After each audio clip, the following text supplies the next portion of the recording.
Do you ever feel like no matter how much you work, how hard you try to be responsible, you're still treading water financially? Like, you're not doing anything obviously wrong. You're not out here blowing money on luxury cars or designer bags. You're working, you're earning, you're trying to save. But somehow, the account balance never quite grows. There's always another unexpected bill, another reason to dip into savings, if you even have any. And deep down, a part of you wonders, am I just bad at money? If that hits a little too close to home, you're not alone. Most of us in our 30s grew up with the idea that if we got a decent job, lived within our means, and avoided credit card debt, we'd be fine. But fine isn't happening for a lot of people. And it's not because you're irresponsible. It's because no one taught us how money actually works in real adult life. With rising costs, financial pressure, career uncertainty, kids, aging parents, mental exhaustion, all of it. In this video, I want to have a real conversation about 5 common money habits that quietly keep people stuck, not because they're reckless, but because they're reacting to life in survival mode. We'll also talk about how to gently shift those habits so you can actually start building momentum, even if your income isn't huge. So let's start here with something that's subtle but powerful. Let's talk about the habit of thinking short-term, because long-term feels impossible. It usually starts out as being practical. You're trying to stay on top of rent, car payments, groceries, daycare, maybe helping out family. The idea of putting money into a retirement fund or emergency savings just feels like a luxury you can't afford. You might tell yourself, I'll save more once I get a raise, or I'll worry about retirement when I'm more stable. But months pass, then years, and nothing changes. Not because you're not working hard, but because short-term thinking feels like survival. It becomes a cycle, always catching up, never getting ahead. I remember a time in my early 30s when I had a good job, but I was constantly stressed about money. I thought I was being responsible, paying bills, chipping away at debt, but I wasn't saving. Not really. And I kept telling myself I'd start once I had room in my budget. The truth? I never found that room. I had to make it. The turning point came when I realized I didn't need to start big. I just needed to start somewhere. So I began with automatic transfers, $10 a week into a savings account I didn't touch. That was it, $10. And over time, something shifted. It wasn't about the amount. It was about proving to myself that I could think ahead. I wasn't powerless. I was building a new identity. Someone who saves, someone who plans, someone who invests in their future self, even if it's just $10 at a time. So if you're stuck in short-term mode, try asking yourself, what's one small habit I could start this week that supports my future, not just my now? It could be an automatic savings transfer, opening a high-yield savings account, booking a free consultation with a financial advisor. Just one thing that shifts your focus forward. Now let's talk about another trap that a lot of us fall into, spending emotionally because we're burned out. Let's be honest. Life as an adult is exhausting. Between work stress, relationship tension, parenting chaos, and just trying to hold it together, a lot of us are emotionally drained most of the time. And when you're constantly pouring out, it's easy to start justifying little splurges as self-care. And to be clear, I'm all for treating yourself. You deserve to feel good. But the problem is when emotional spending becomes your go-to coping tool. You had a hard week, so you scroll Amazon and add a few things to your cart just to feel better. You're overwhelmed, so you order takeout for the 3rd night in a row because cooking feels like too much. You feel stuck in your job, so you buy something nice because you earned it, even though it puts more pressure on your credit card. We've all done it, and it does make you feel better for about 10 minutes. But then the guilt creeps in, and the cycle continues. Here's what helped me. Instead of trying to stop emotional spending cold turkey, I started noticing what I was really craving in those moments. Was I feeling disconnected, unappreciated, lonely, overwhelmed? Then I asked, is there another way to meet that need that doesn't involve spending? Sometimes that meant calling a friend instead of browsing online. Sometimes it meant going for a walk, journaling, or letting myself take a nap without guilt. And yes, sometimes it still meant buying the thing. But I started doing it consciously, not compulsively. The key is this. You don't need to be perfect. You You just need to pause long enough to ask yourself, is this really what I need right now? That one question can save you hundreds, even thousands, over time. And speaking of spending, there's another sneaky habit that's common in your 30s and 40s, especially if you're starting to feel behind financially. And that's trying to catch up by overcorrecting. This usually shows up as big, dramatic plans. You read one article about investing, and suddenly you want to dump half your paycheck into crypto. Or you realize you've been spending too much, so you decide to go on a strict no-spend challenge for 90 days. Or you sign up for a bunch of online courses and budgeting apps all at once, thinking this will finally fix it. And again, I get it. That urgency comes from a good place. You want to change. You're tired of feeling stuck. But what happens? You burn out. The plan is too intense. You miss one day or one goal, and you feel like a failure. So you stop, and the guilt piles on. I've been there too. What I learned is that slow and steady change is way more powerful than these big financial overhauls. Small, boring habits, like checking your spending once a week, reviewing your subscriptions, or setting up autopay for your bills. Those are the things that build real financial security. You don't need a 30-day challenge. You need a lifestyle that you can sustain. One that feels aligned with who you are and where you're going. And more importantly, you need to believe that change is possible, not in some idealized version of your life, but in the life you're living right now. With the income you have, with the responsibilities you carry, with the exhaustion, the stress, the kids, the bills, all of it. You don't have to overhaul everything. You just have to start gently shifting your patterns, one decision at a time. Let's keep going. And once you start making those small shifts, the ones that feel almost too simple to matter, something incredible happens. You start trusting yourself again. You stop seeing money as this monster that controls your life, and start seeing it as something you can have a relationship with. One that doesn't have to be perfect, but can get healthier, one choice at a time. But there's one habit in particular that keeps so many people stuck without realizing it. And that's not knowing where your money actually goes. I know. Budgeting sounds like the least exciting thing in the world. For a long time, even the word budget made me feel like I was about to be punished. Like I'd have to cut out everything that brought me joy. No more iced coffees. No more Friday takeout. Just spreadsheets and guilt. So I avoided it. I told myself, I'm not a numbers person, or I have a general idea. I'm probably fine. But I wasn't fine. What was actually happening was this. I had a vague sense of my income and an even vaguer sense of my spending. I'd check my bank account, not a budget, and I'd measure doing okay by whether or not I had enough to get through the month. But that's not clarity. That's just coping. The moment everything changed was the first time I actually tracked every dollar I spent for a full month. Not to judge it, not to beat myself up, just to see it. And I was shocked. Not because I was wildly overspending, but because I had no idea how many little automatic payments were adding up. Streaming subscriptions I'd forgotten about.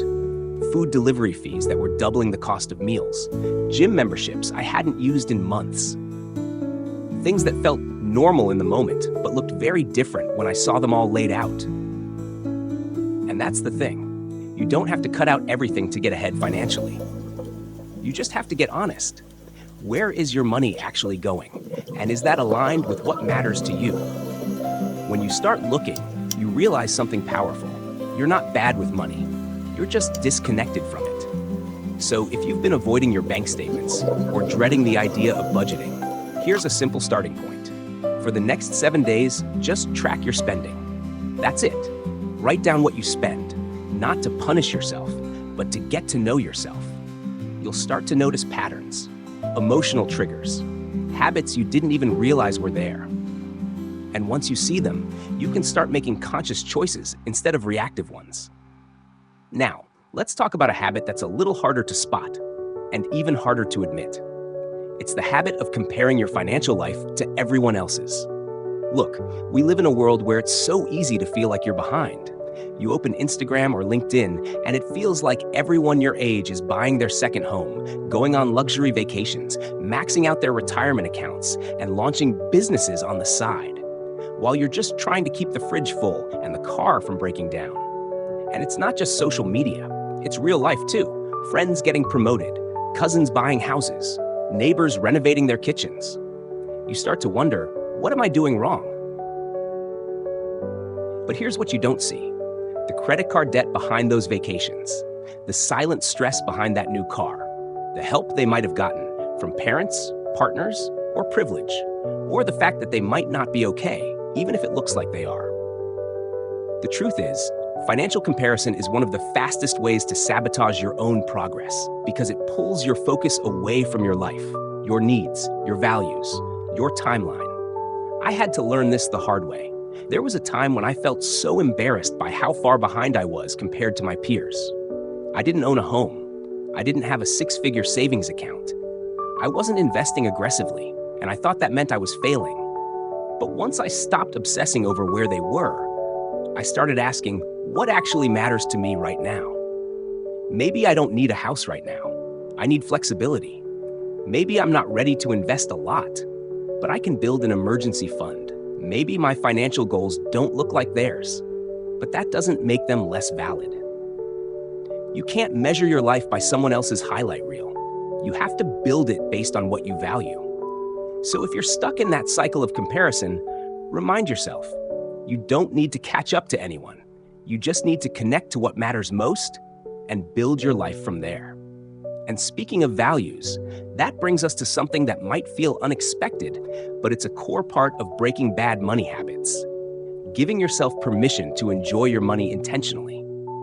So many of us grew up with the idea that being good with money meant never spending it on yourself, or at least not unless it was responsible, like a car repair or a dental bill. So we go into one of two extremes: either spending impulsively because we feel deprived, or swinging in the opposite direction and feeling guilty for every small treat. But here's the truth: most of us were never taught.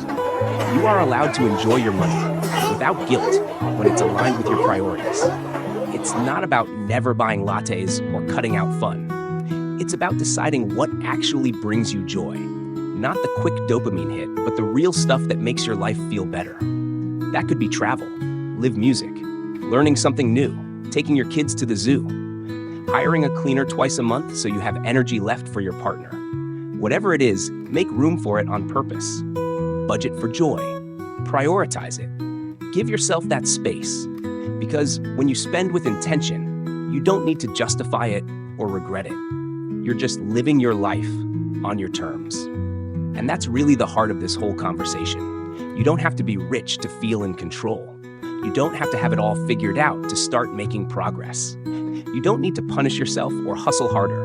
You just need to pause, to notice, to take one honest look at how you've been relating to money and decide to rewrite the story, one small step at a time. Let's keep moving forward. So here we are, not at the end of your story, but maybe at the beginning of something different.